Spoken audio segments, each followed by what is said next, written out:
Hello, my name is Seth K from the Center for Thyroid and Parathyroid Surgery, and in this video we will be discussing thyroid nodules. Our thyroid gland sits low in the neck, just above the chest plate, and looks like a little butterfly.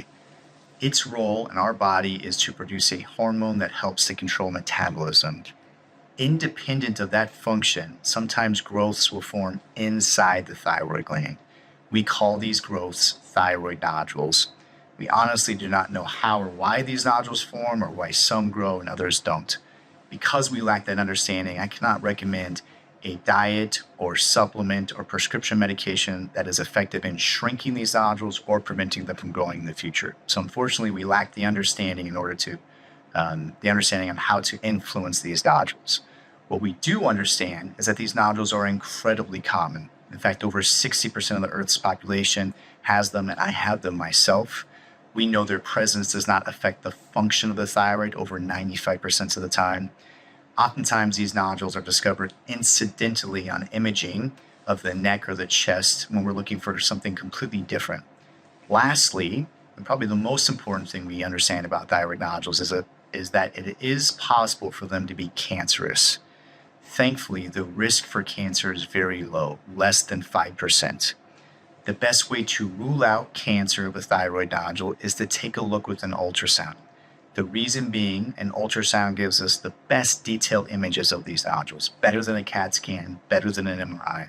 And based on those detailed images, we can assign a level of risk based on the appearance of the nodule. And using that level of risk, as well as the size of the nodule, those two things together, we have guidelines that let us know which nodules are safe to watch and which ones we want to biopsy. If you have a nodule that was biopsied and it came back as benign, our guidelines recommend that we continue to watch it for at least a 5-year period moving forward. During that 5-year period, repeat ultrasounds are performed intermittently, and with each repeat ultrasound, we're looking for a change in size or appearance of the thyroid nodule.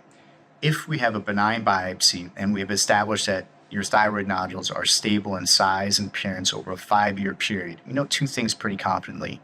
Number one, your nodule is highly unlikely to be cancer, and number two, it's highly unlikely to change or grow in the future. And at that point in time, the surveillance of your nodule can switch to physical exams alone or less frequent ultrasounds. That concludes our video on thyroid nodules. If you have any further questions about thyroid nodules or other topics about the thyroid or parathyroid gland, please visit my website, sethkaymd.com. That's SETHKAYMD.com. Thank you very much.